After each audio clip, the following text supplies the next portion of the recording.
Hello everybody, welcome back or welcome to my channel. Today we are reading an Itadori ex-listener, a Mafia leader by fanfic-bookworm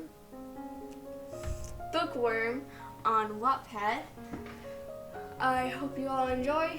I'm also recording another video, but it's gonna be roughly about 2 hours long, the video that I'm recording at the same time. So you know what, I'm just gonna take a break from that.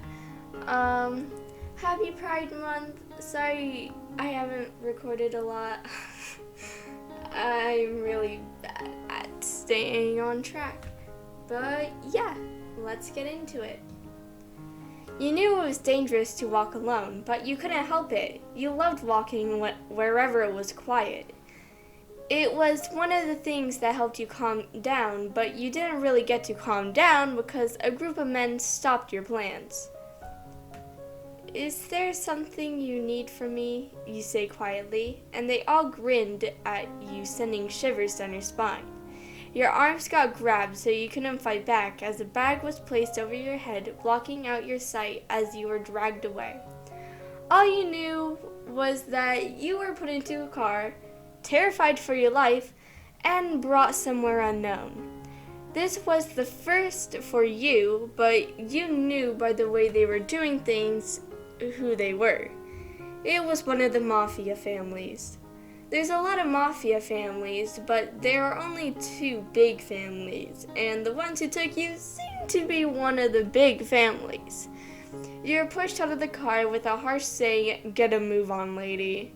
You obeyed as you were brought into a building and pushed to the ground after many turns. "We found this one walking like they own the place, boss," one of the men who took you here said, as you kept your head down even though you still had a bag on your head. "But I was just walking to find a calming place, the hell?" you thought angrily. You shivered as their supposed boss sighed and said, "I told you don't do this unless you know it's one of the cursed family." The voice had so much authority that it scared you, but what was worse was that the voice sounded familiar. The bag was taken off your head as you continued to stare at the ground, as the boss said, "Leave, I know them." At this, your heart dropped.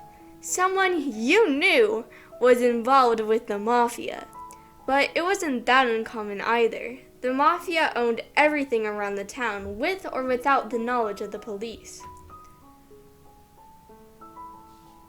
"Look at me," they said, but you didn't look up, so they said again, "Look at me, please, Ryan. I apologize on behalf of my men. They were just looking out for me." You slowly look up to see your boyfriend. Your jaw drops to the ground as you yell, "Itadori? You're the boss of one of the big Mafia families?" He laughed and said, "No, I'm more of a division commander now. Come here, I'll untie your arms." You quickly looked to your arms to indeed find them tied together, so you slowly stand up and walk over to him cautiously. He sighs, seeing you being cautious before saying softly, "I'm sorry." You flinch and look up at him as you walk closer, and he said, "What for?" You finally make it to him as Itadori says, "I didn't tell you I was part of the Mafia. I bet you were silently crying on the way here."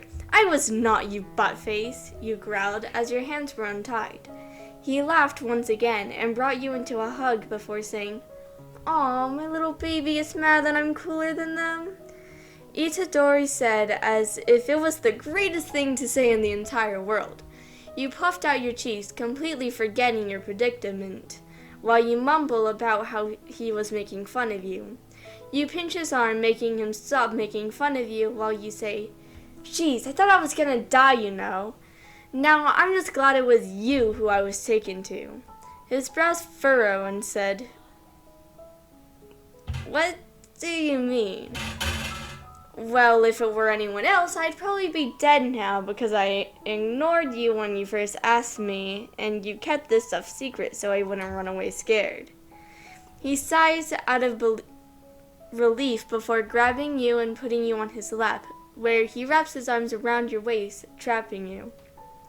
Then say with a big smile, "Even though I was scared at first, I still love you no matter what, unfortunately, you goofball." He smiles as he pushes his nose into your shoulder and says lowly, "Then you're prepared to sit here with me and watch me do my work so you don't get kidnapped again?" You sigh before slouching into his back while saying, "That's not exactly what I was trying to say, but I'd rather have the protection of my boyfriend than get kidnapped again. Plus, it doesn't sound so bad staying here for a few hours." You grin while Itadori tightens his grip around your waist as he says, "Happily, I'm so glad it was you I fell in love with, my weirdo lover." You mock her and say, "Weirdo? You hurt me with those words. I'd rather prefer taken better." He just smiles before giving a kiss to your cheek and cuddling closer to your back. That was the end of the fan fiction. There are going to be links in the description to petitions if you're 18 years or older, so you can sign them if you want. Not going to force anyone though. Anyways, I hope you all have a great day, and I'll see you all next time. Bye!